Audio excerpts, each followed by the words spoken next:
Shalom, selamat pagi saudara. Ini adalah minggu ketiga. Jumpa kembali dengan saya Pendeta Samuel Manantap Syeuta di Dayakolot, ya, Gereja bersama Gereja Kristen Protestan Injil Indonesia. Baik, hari ini adalah minggu ketiga tanggal 20 September tahun 2020. Mari jemaat yang terkasih, saya siapkan hati saudara untuk menaikkan sebuah pujian saudara.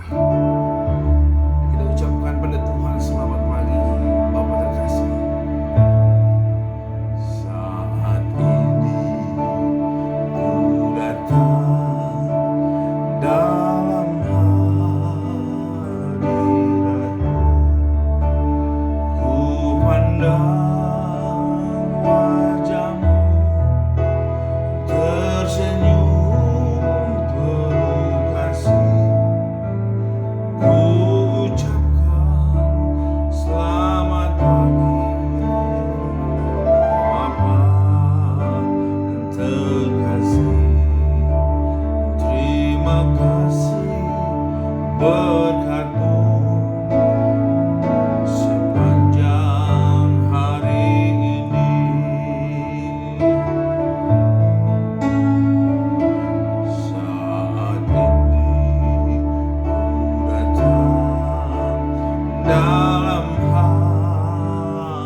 Sehat walafiat dan kami bisa berjumpa kembali walaupun lewat online Tuhan, tapi kami percaya di mana orang yang berseru dalam nama Tuhan, apapun yang di media apapun yang lakukan, maka ada kuasa Allah turut campur tangan. Terima kasih Tuhan, urapi hamba-Mu yang tidak bisa apa-apa dan tidak punya apa-apa dari Tuhan, agar bisa sampaikan kebenaran firman Tuhan di minggu ketiga Tuhan bulan September ini, sehingga jemaat yang mendengarkan mengalami kekuatan, siapapun yang mendengarkan mengalami pemulihan kekuatan, sehingga hari-hari diisi dengan Tuhan memuliakan nama Tuhan.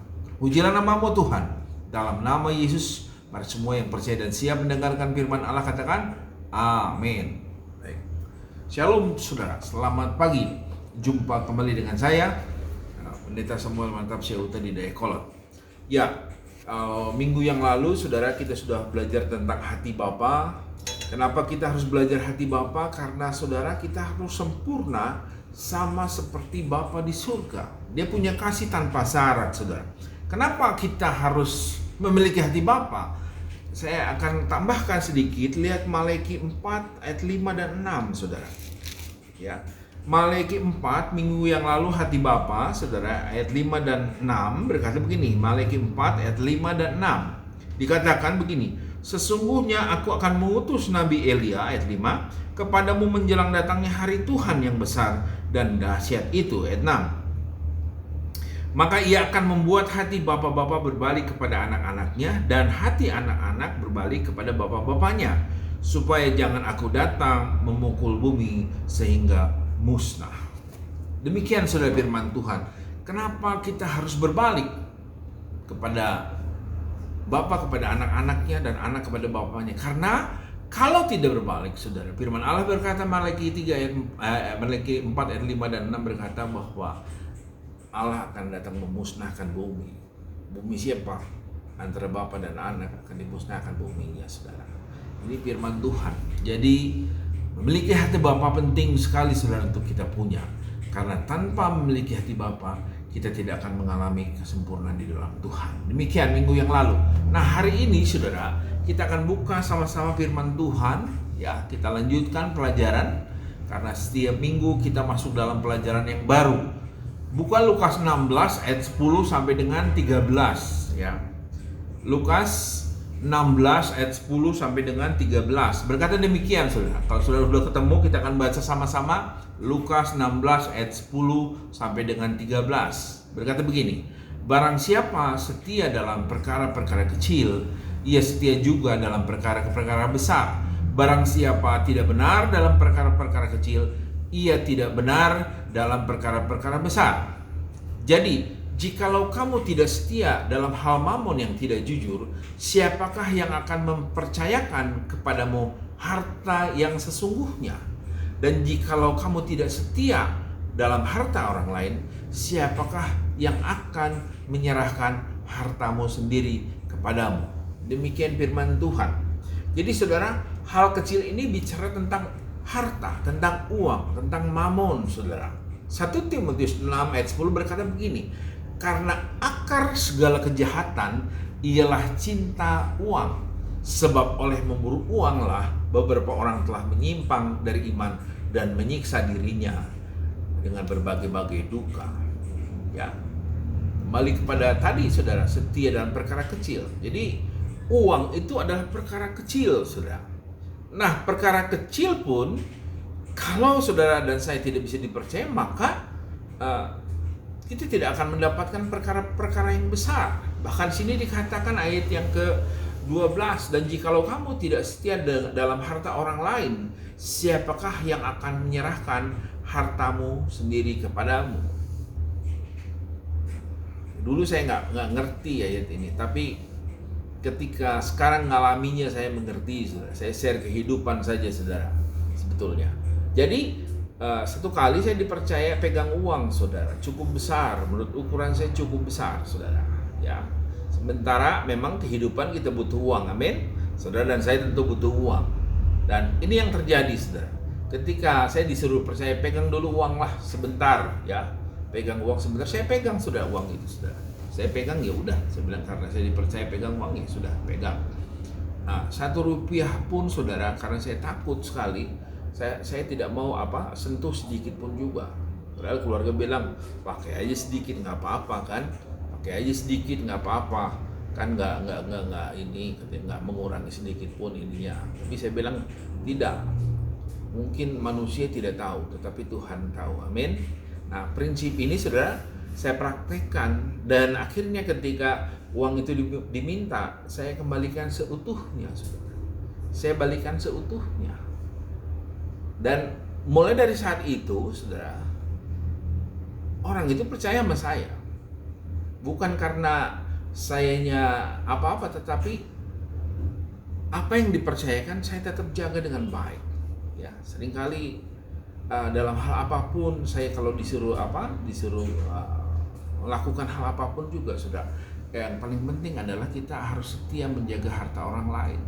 Masuk hotel kalau kita nginap, saudara, ya perhatiin baik-baik. Ada satu kali saya nginap di satu hotel, ketika saya check out, ternyata di lobi itu saudara ada satu orang keluarga, dia sama-sama menginap dengan kami. Ternyata remote TV hilang saudara.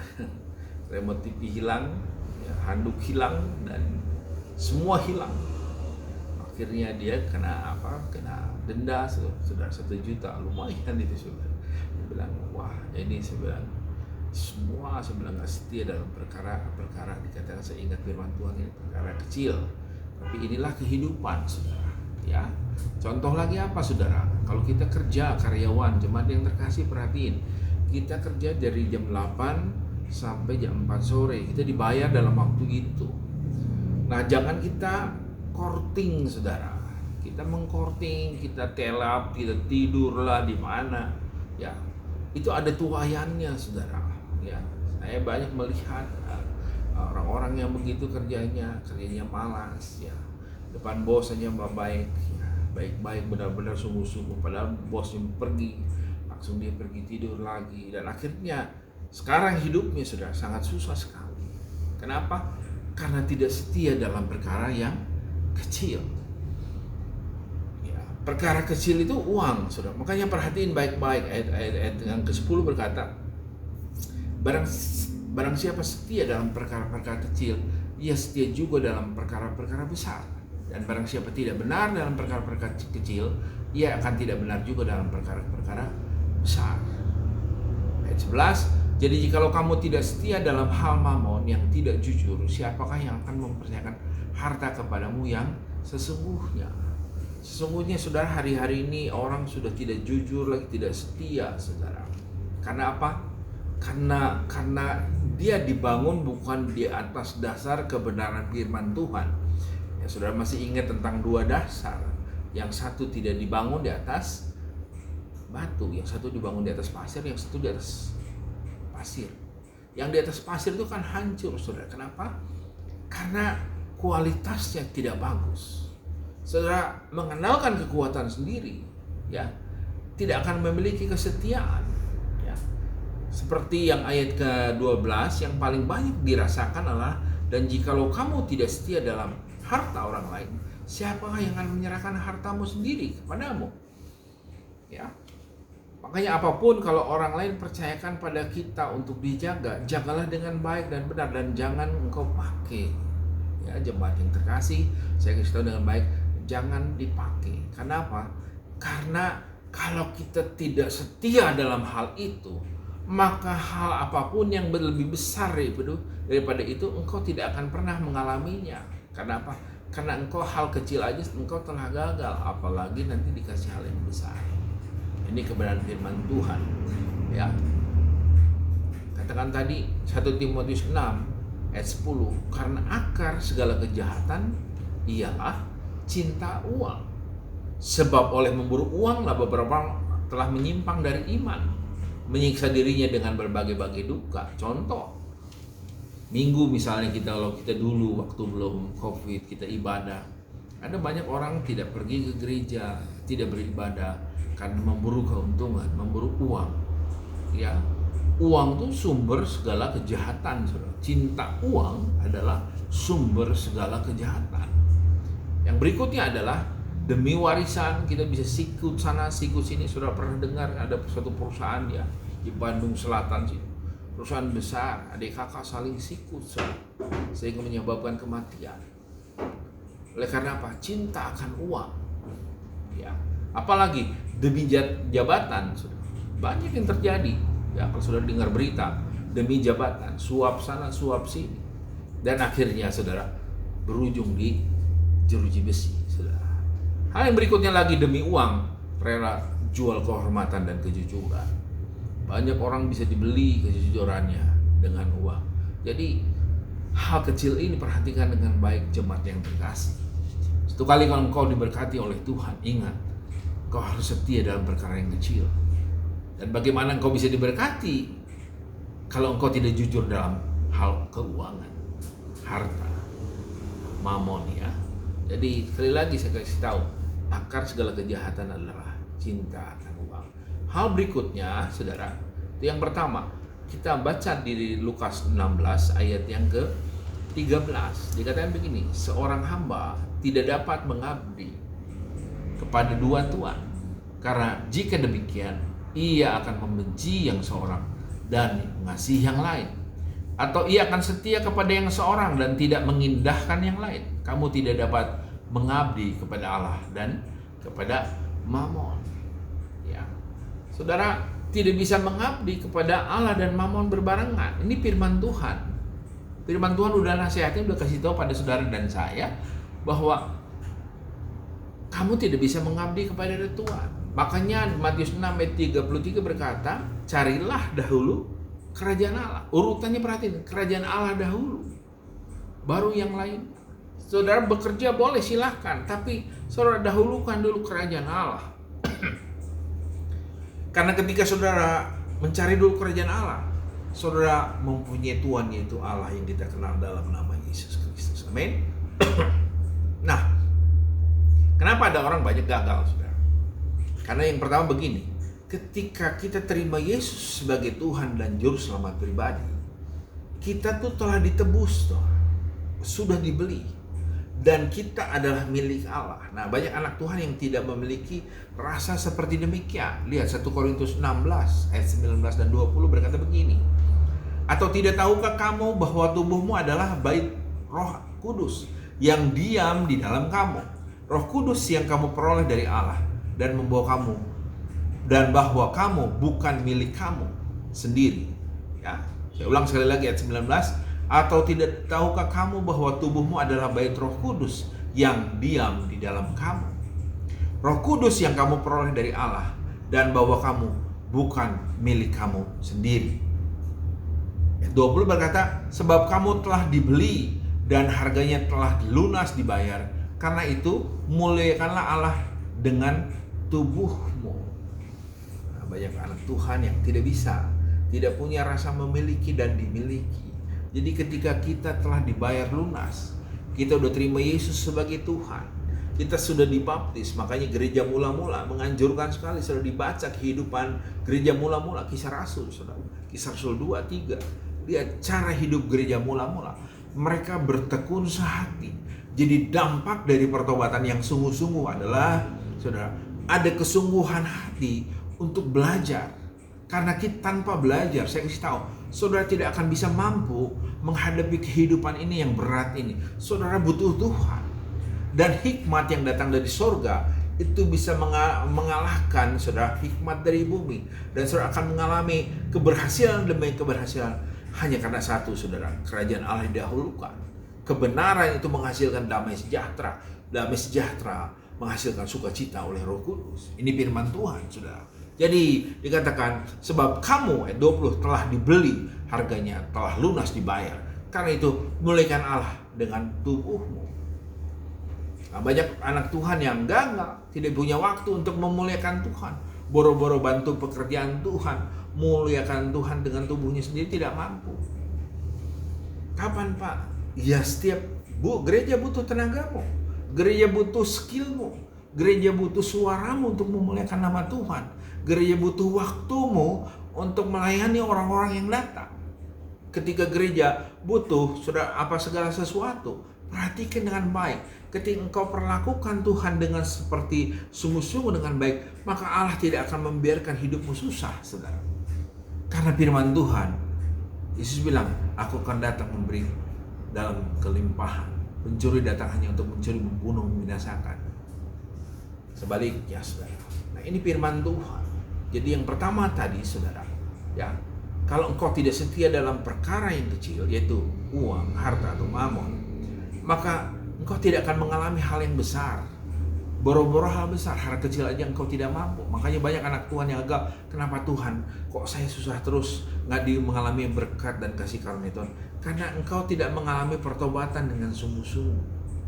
Kalau engkau bertobat sungguh-sungguh, saudara, ingat, saudara, ada satu hamba Tuhan yang ingat saya, Pastor Edilio, yang ngasih tahu kepada saya, hutang itu, saudara, saya tahu, hutang itu tidak dosa. Tidak bayar hutang itu dosa. Apalagi ciacau, kabur. Ya, sudah 10 tahun masa sih, saudara, tetap yang namanya hutang itu hutang ya harus dibayar.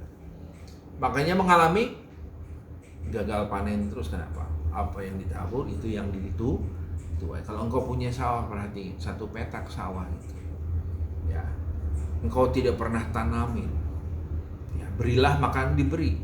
Maka saudara jangan pernah berharap saudara mengalami panen. Karena apa? Saudara tidak tanamin. Ya, banyak sawah yang saya lihat kalau tidak ditanam jadi apa? Semak belukar, ya, tikus, segala macam di situ binatang yang sebetulnya saudara tidak perlu terjadi kalau kita datang ngerawatnya. Bicara tentang apa? Ketekunan kita untuk merawat harta yang diberikan oleh Tuhan. Banyak anak Tuhan jalan tol pingin langsung sampai di atas, tidak bisa saudara. Ini yang hal pertama. Hal yang kedua adalah dikatakan kita harus punya rasa memiliki dan dimiliki. Ketika kita lahir baru, ketika kita dibaptis, ketika kita percaya, sebetulnya Tuhan kita sudah beralih, bukan kita lagi. Kerajaan kita sudah selesai. Saudara sudah mati bersama dengan Kristus. Ketika engkau percaya dan engkau bertobat, saudara mati bersama dengan Kristus, dikuburkan, dibaptiskan bersama dengan Kristus, dan dibangkitkan bersama dengan Kristus. Itu artinya hidupmu harus memuliakan Tuhan. Karena 1 Korintus 6 ayat 20 dikatakan, sebab kamu telah dibeli dan harganya lunas, telah lunas dibayar. Karena itu muliakanlah Allah dengan apa? Tubuh. Bagaimana saya muliakan Tuhan dengan tubuh? Menjadi bapak, saudara punya waktu dengan anaknya. Menjadi suami, engkau harus mengasihi istrimu. Muliakan tubuhmu. Ya, muliakan Allah dengan tubuhmu. Dengan sikap seperti itu sebetulnya engkau sedang mempermuliakan nama Tuhan Allahmu. Dengan menjadi teladan saudara di rumah, saudara, engkau bekerja dengan baik, ya, mendidik anak, memberi waktu, mengasihi istri. Sebetulnya engkau sedang memuliakan Allah dengan tubuhmu. Ya, ini penting sekali saudara. Jadi saya kasih tahu sekali lagi saudara. Yang pertama adalah kau harus setia dalam perkara yang kecil, hal uang, mamon, saudara. Apapun juga yang terjadi, kau harus setia dalam hal mamon. Yang kedua, dibicarakan, saudara harus punya rasa memiliki dan dimiliki. Ketika engkau bertobat, terima Yesus sebagai Tuhan dan Juru Selamat pribadi, seharusnya seperti gereja mula-mula, seharusnya buahnya itu saudara tekun di dalam kebenaran. Karena saya percaya begini, orang yang tekun di dalam Tuhan tidak akan mungkin jatuh di dalam dosa. Karena boro-boro mikirin dosa, dia tekun mikirin pengajaran, dia tekun memikirkan bagaimana cara mempraktekannya. Dia sibuk cara bagaimana saya memuliakan Allah dengan tubuh saya. Bagaimana bisa jatuh dalam dosa kalau dia sungguh-sungguh tekun di dalam Tuhan. Ini firman Tuhan saudara. Dan saya mengalami hal itu saudara. Ya, keadaan boleh berubah, pasangan kita boleh berubah, anak kita boleh berubah. Tapi ketika saudara dan saya bertobat, ingat, kalau ada benih firman Allah, benih Yesus Kristus, Roh Kudus, kita ini baik Roh Kudus, rumahnya Allah. Artinya saudara, Allah yang memerintah dalam hidup kita.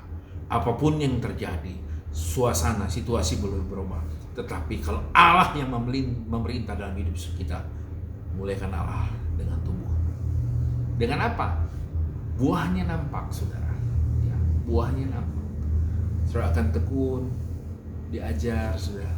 Saudara mau belajar, saudara sungguh-sungguh belajar, berarti begini, mempraktekkan firman Tuhan. Bukan hanya memiliki pengetahuan. Ada banyak orang anak Tuhan memiliki begitu banyak firman Tuhan, memiliki banyak pengetahuan tentang firman Tuhan. Mungkin kalau malaikat melihat sampai keder ngelihat, ya, keder pengetahuannya dahsyat sekali. Tapi ingat, tanpa engkau mempraktekkan firman Tuhan, sia-sia pengetahuan itu saudara. Percuma kita punya pengetahuan kalau kita tidak praktekkan firman Tuhan. Hal yang pertama, setialah dalam hal mamon, keuangan saudara, jujur saudara. Yang kedua adalah kau harus punya rasa memiliki dan memiliki. Ketika engkau tahu bahwa tubuhmu adalah bait Roh Allah, engkau tidak sembarangan membawa tubuhmu jatuh ke dalam dosa. Ya, ketika engkau punya rasa dimiliki oleh Tuhan, seharusnya engkau menyadari engkau tidak layak masuk ke dalam jurang dosa, saudara. Amin. Minggu ini saya berharap jemaat Tuhan sungguh-sungguhlah cari Tuhan, sungguh-sungguhlah punya spirit yang kuat, apalagi sekarang PSBB lagi. Artinya kita harus betul-betul mengandalkan Tuhan. Dalam keadaan normal aja kita bisa jatuh bangun, apalagi sekarang. Ini saatnya. Mari saudara, hiduplah di dalam kebenaran bersama Tuhan kita Yesus Kristus. Amin. Firman Tuhan tidak saya perpanjang, tapi saya kasih tahu saudara, mari ambil keputusan sungguh-sungguh di dalam Tuhan.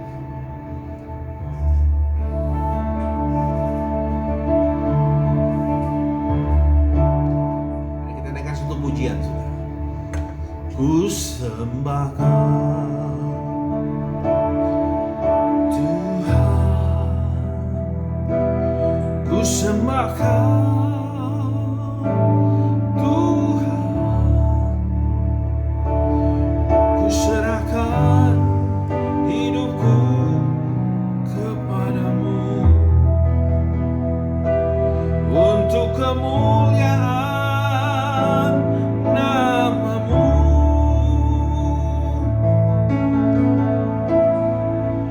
Bapa,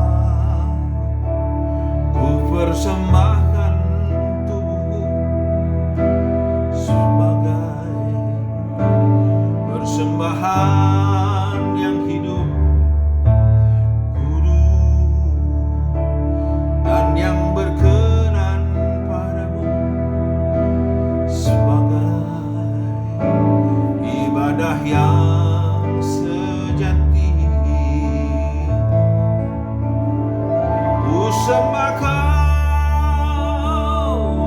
Tuhan, ku sembah Kau Tuhan,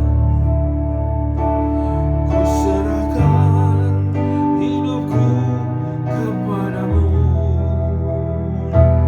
untuk kemuliaan nama-Mu. Ku sembah Kau Tuhan, ku sembah Kau